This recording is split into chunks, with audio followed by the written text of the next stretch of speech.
Hi guys, welcome back. I've had a ton of questions and comments on my previous video about using freezer paper and Elmer's glue to do raw edge applique. So today we're going to make a pumpkin, a small little project for Halloween, and I'm going to bring you along and hopefully answer some of the questions that you might have about this technique. Stay tuned.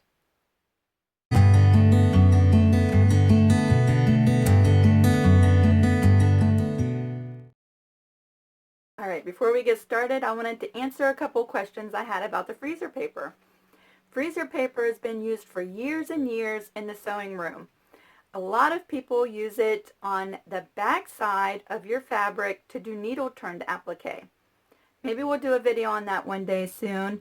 My favorite applique method is the raw edge applique, only because I'm looking to save time, and the freezer paper with the Elmer's glue is applique on a budget, and I'm all about looking for smart, time-saving, money-saving ways to complete my projects with a very professional look. And so that's one of the reasons why I love the raw edge applique with the freezer paper. Now, I've had some questions about the freezer paper. Freezer paper typically is used in the kitchen to freeze your meats and things like that.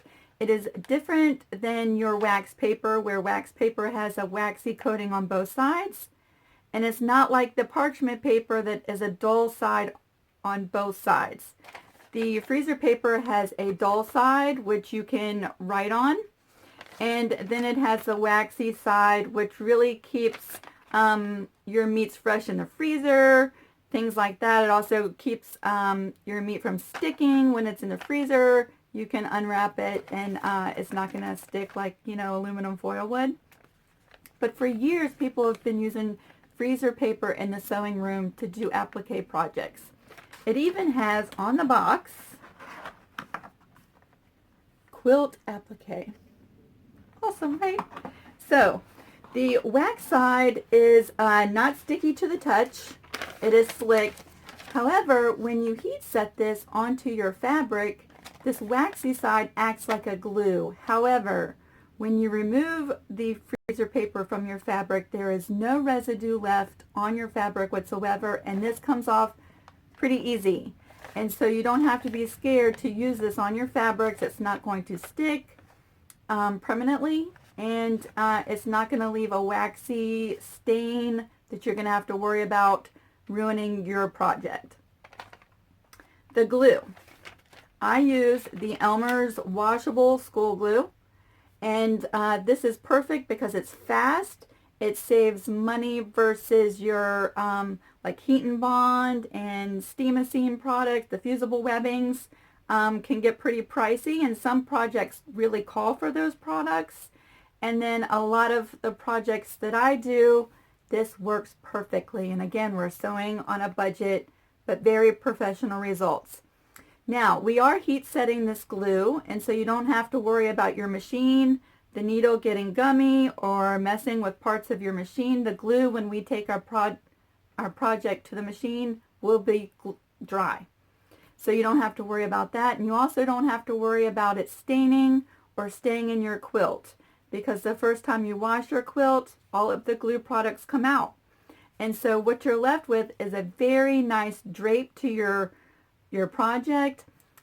Your fabrics keep a really soft feeling to them, where some of your fusible products, if you've used them, can be a little stiff and leave your fabrics where you've used those products with a little bit of a different feel. And so when you've used this and you've stitched everything down, washed your quilt, the fabrics feel like cozy, quilty fabrics. All right, I'm trying to think if there were any other questions. What I'm going to do now is turn the camera down to our work surface. I'm going to show you our pattern and how we trace out our pieces on our freezer paper, and we're going to go ahead and make this pumpkin. Okay, you guys, I have got my materials ready. I have my pattern pieces ready. Today we're going to make this cute little pumpkin, and we're going to add a face to him today. I'm going to use a denim base. I love using denim and recycled blue jeans in my projects.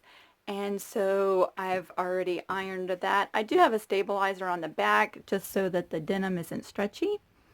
And so we're going to get started. One thing to remember when you're doing the raw edge applique is that you do not have to mirror image your pattern pieces. Where if you are doing the fusible products to do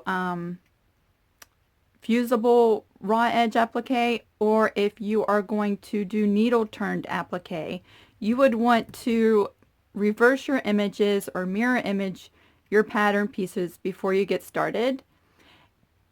The raw edge applique with the Elmer's glue and freezer paper, that's one step that you can eliminate. So print out your pieces and do not worry about doing a mirror image. So this is what our pumpkin is going to look like when we're done. And I have just the map of where the different pieces go. And then I have my stencil piece that we're going to actually trace. You can see the lines are thinner, and we're going to get started. Now remember, your freezer paper has the shiny side and then the dull side. The shiny side is what we actually iron to our fabrics, and the dull side is what we trace on. You can see that you can see through the freezer paper, and that makes it perfect for tracing your patterns. And so we're just going to get started. Let's see.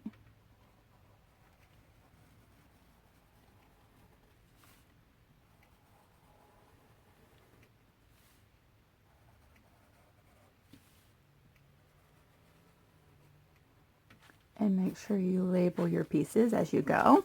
Now I like to give a little space between my pieces, so I move my freezer paper over.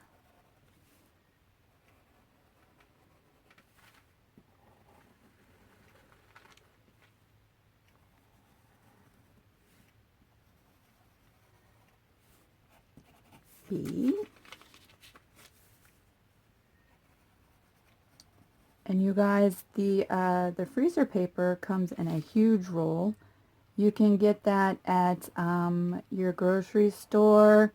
I found like my local Farm Fresh has it, but you don't get quite as much, and it costs more. So I go to Walmart. Remember, shiny side, dull side. I go to Walmart and buy mine, and you get a huge roll. It's like 150 square feet, which lasts me forever. And I think their price is like $5 or $6. My hands are shaky, you guys. D.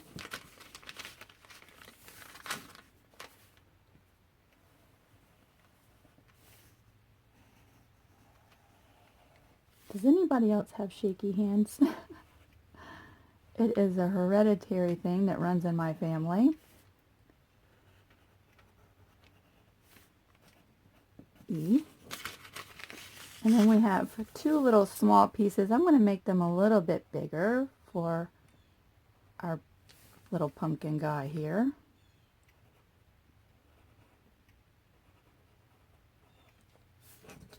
And then we have our trunk piece. Can you see through that? Yeah, I guess you can see that.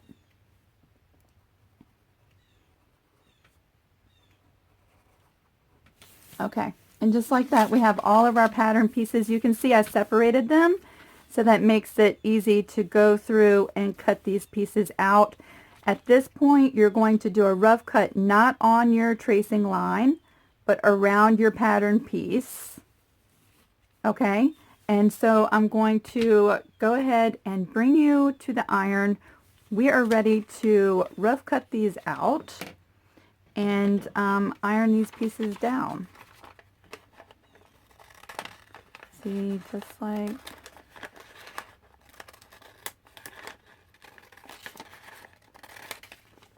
and I really just trim so that I'm not wasting a ton of fabric.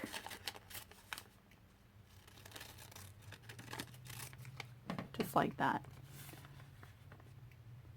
So remember, we're not cutting on the tracing line yet. we're giving ourselves some room.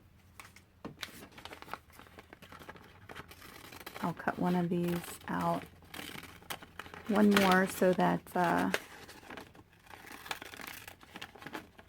you can see about how much room I give myself. Just like that. So I'll cut the rest of our pattern pieces out and I'll bring you over to the iron. Okay, you guys, we have all of our pattern pieces cut out and we are ready to start putting our pieces onto the fabrics that we're going to use. And I've picked out my fabrics for this project and they're all scraps from other projects that I've completed. And so I'm just going to show you how we go about getting these ready. You want to set your iron to a cotton setting. Usually I use like a 6, and it helps this waxy side adhere to your fabric. And again, we are putting our pattern pieces to the right side of our fabric, not the wrong side. Okay? So let's see, I'm going to show you how it sticks to our pieces. For this color, we're going to do his eyebrows. And it doesn't take long, you guys. It's just as quick as that. Our pattern pieces are stuck to our fabric. And what it does is it adds stability and gives you your pattern tracing line all in one. Okay? And we wanted to do our trunk. Let's see. Let's make that a little bit smaller so that it fits on there. See, there's our trunk piece. And just like that, it is pressed down. Now we can move on to our eyes and our nose. It helps me when I'm doing raw edge applique with a ton of different little pieces. Not only to put the pattern piece on your individual pieces, but to also give yourself little directions so that you know when all these pieces are cut out and you're putting them onto your block, which way is up and which way is down. So I put little arrows just to help me. So there's our eyes and our nose. And then we're going to use this as the body of the pumpkin.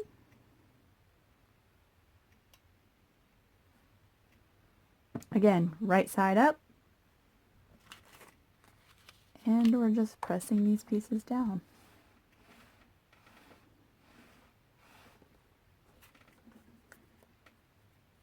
Let's put them in there.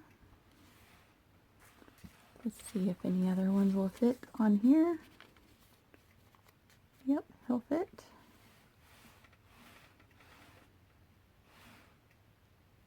So you can see how quick this is, you guys. Just like that.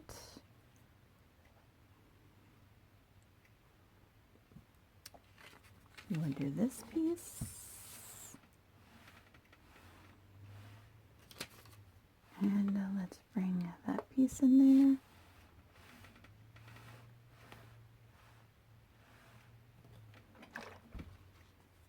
And one more piece.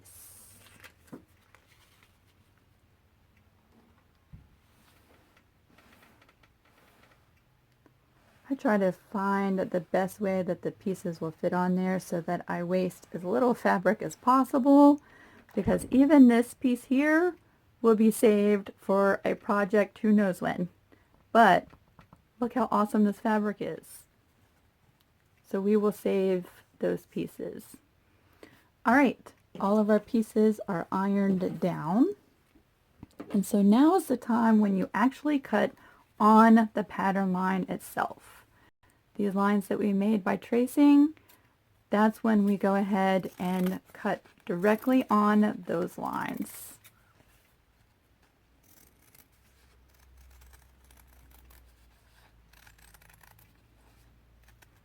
Am I in the screen? There we go.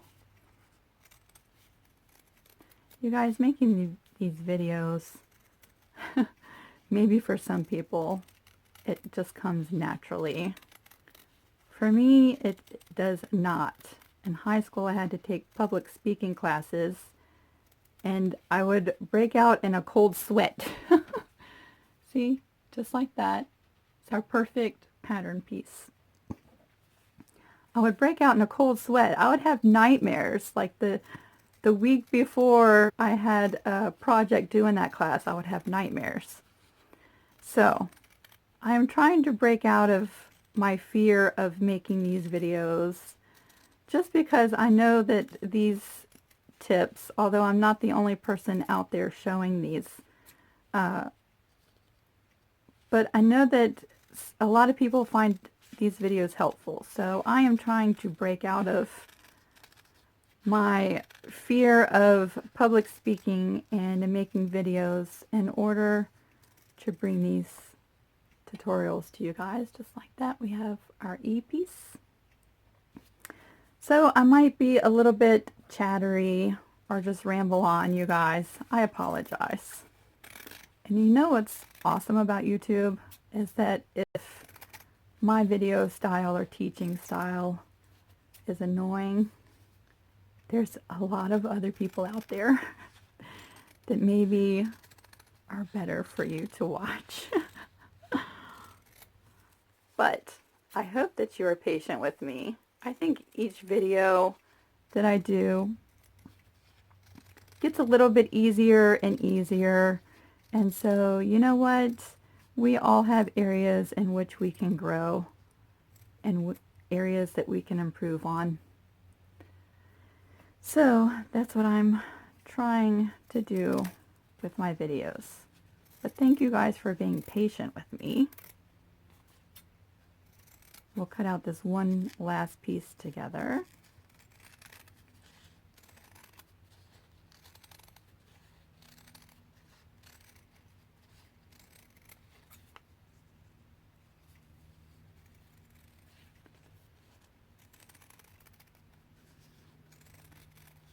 It is chilly here in the shop. I'm really trying to refrain from turning the heater on because here in Virginia it's like hot one day and you have the AC on, and then the next day it's chilly and you're like, ooh, I have to turn the heater on. But I'm really trying to refrain from doing that because we had the AC on yesterday. All right, you guys, I'm going to go ahead and cut out the remaining pieces. It's just a few. And then I'm going to we're going to show you how to glue them to your block. Okay, you guys, we have all of our pieces cut out and we are ready to use the Elmer's glue. Now there are special tips that you can buy for your glue that gives you a very small line of glue if you have problems using the nozzle that comes with the glue. I've done this so much that I just use the nozzle that comes on there, and you can adjust the amount of glue that comes out. And knowing that all the glue washes out of your quilt, to me, I'm good with that. So remember, we are using the school glue, and we have the map of where all of our pieces go. And we're ready to get started. So remember, we're leaving the freezer paper on our piece through this process. You don't want to take that off. It gives you the pattern piece and it adds stability to your fabric. Okay, we'll see how the same fabric, if you were trying to glue a piece, see how it drapes. And this is a much smaller piece, which would be even harder to handle, but the freezer paper adds stability to your piece. So we're leaving that on through the gluing process. Oh, I just want to make sure you can still see that. Yes. All right. I like to just run a small little bead of glue close to my edges. They don't have to be directly on the edge. Now you can use small dots if you want to use dots. You can do a bead of glue. I wouldn't use a ton of glue but maybe you can see the amount of glue that I've used. So now you guys, we're just decorating at this point. It's like a big puzzle. We're going to put that down where we want it. Let's move our other pieces over. And now we're going to heat set that. Again, still keeping the iron at your cotton setting. And I usually use like a 6. And in no steam, we're looking to dry the glue and set our piece down through the stitching process. So we're just looking to dry the glue, and it's really just takes about that long. And so our piece is on. Now it's still really hot, so I'm not going to handle it a lot, but this will keep. So let's say you're doing a project and you only have little pieces of time to work on it. You can get some of your pieces glued down, leave the freezer paper on during this process, but you don't have to worry about your pieces getting lost or coming up. They are good to go until you stitch them down. So you can go away for any amount of time, come back, and everything is exactly where you still need it to be. So you can see just a small amount of glue. And we're going to put him, yeah, he looks good there. And we're just drying the glue. And it does not take a long time.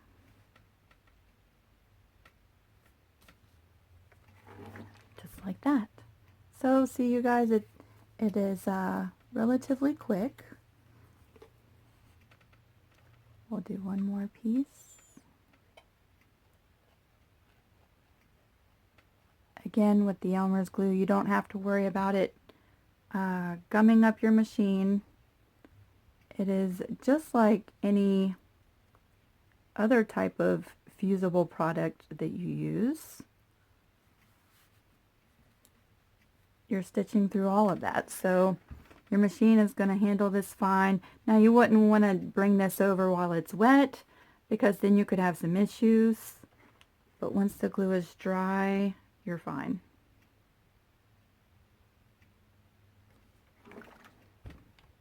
See, just like that.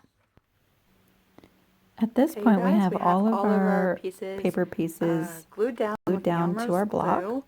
And at this we're ready to go ahead and remove the freezer paper off. And because we have glued up close to the edge, it does help the freezer paper come off pretty easy.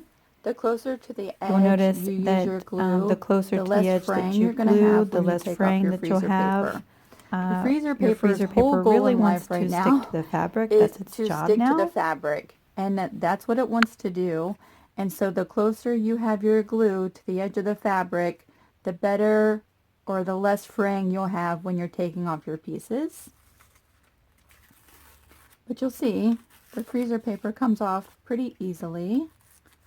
I like to let my pieces cool down really well, and I find that the freezer paper comes off a lot easier after the pieces have cooled down.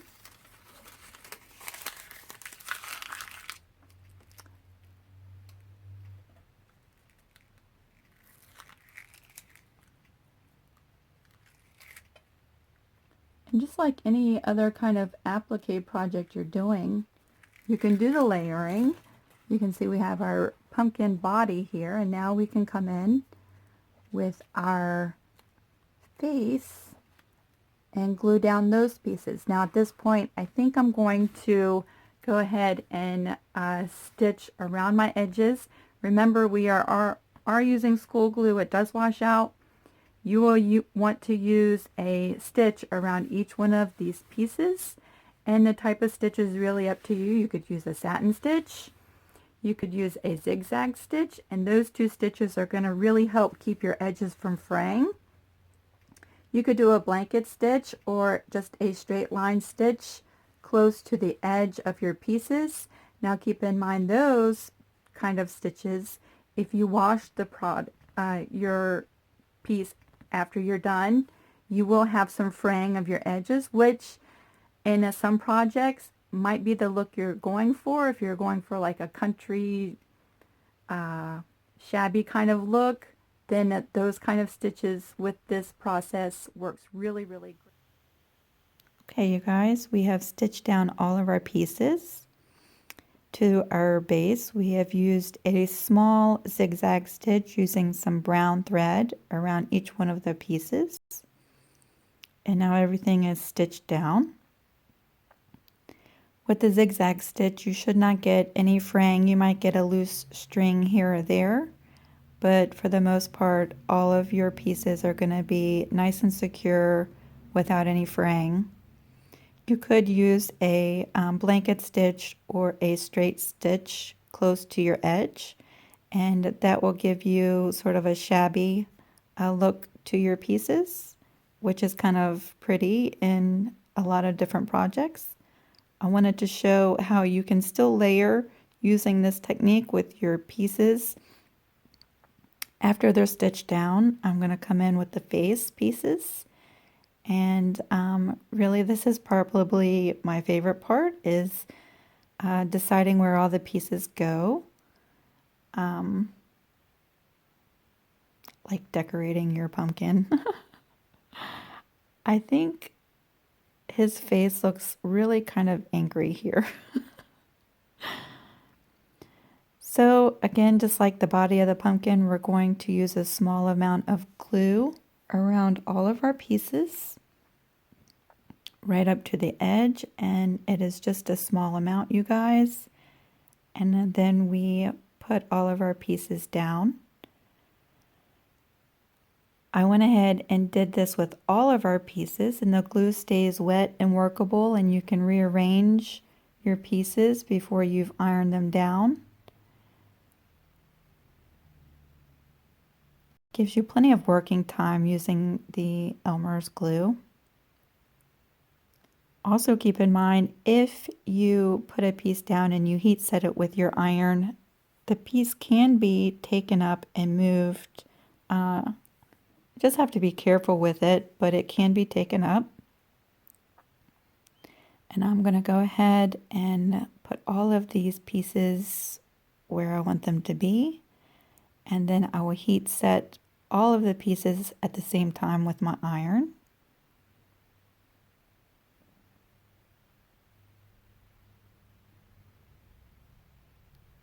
And then next I'm going to show you the finished result.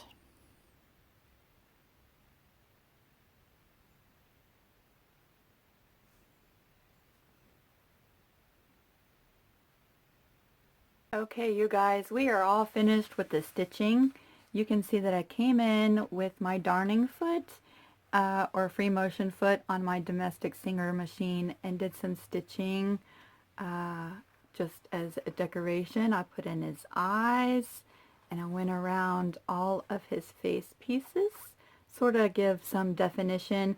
I think my fabric choice for his eyebrows could have been different, but you know what? I really like him, and I think that that's really all that matters, is are you pleased when you're done? You can see he's pretty close to our pattern piece. I think he looks a little angry though. That's okay with me though, you guys. I really like him, and I hope that this video has been helpful. If you had any questions about using the Elmer's glue and the freezer paper, I hope this video has answered your questions. If not, you are free to leave questions down below in the comment section and I'll try to get back to you. You can always join me again over at Lisa Capen Quilts on Facebook. I'm pretty active over there, and you can share pictures of your work and how you've used this technique, and I would love to see your pictures. If you are interested in any of my future videos, you can click subscribe and see the little bell next to it. Click that. You'll be notified when I make new videos, and some of the videos I have coming up. I've been asked to show how I make my binding for my quilts, and how I bind the quilts, and then also how I cut out my t-shirts for t-shirt quilts. So if you're interested in making a t-shirt quilt, stay tuned for that video. I'll show which rulers that I like to use and how I center my logos and make my blocks for those quilts. Thanks again, you guys, for watching. Thanks for dealing with my rambling on. And if you don't mind my rambling on, go ahead and subscribe. And you can also leave video suggestions. If there's something that you'd like to see, go ahead and comment below. I appreciate all you guys, and I hope you have a fantastic day. Bye.